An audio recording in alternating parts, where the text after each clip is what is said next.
Yan guys. Ito na po. Ang miso, ito na nakaprito na. Yan. Prito. Yan ang sahog sa miso, piniprito muna. Yan. Ito na miso, binabad ko na at saka mga pangsahog-sahog. Luya, sibuyas, kamatis, bawang, at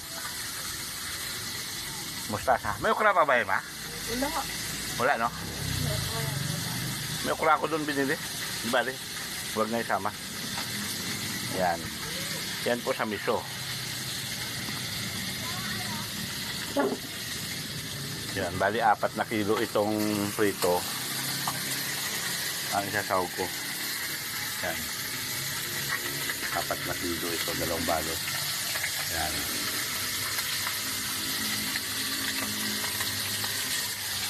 Yan. Pagkatapos po ito, magigisa.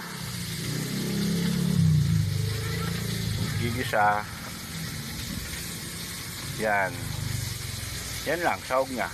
Luya, sibuyas, kamatis. Yan lang po. Pagkatapos ko ng luto niyan,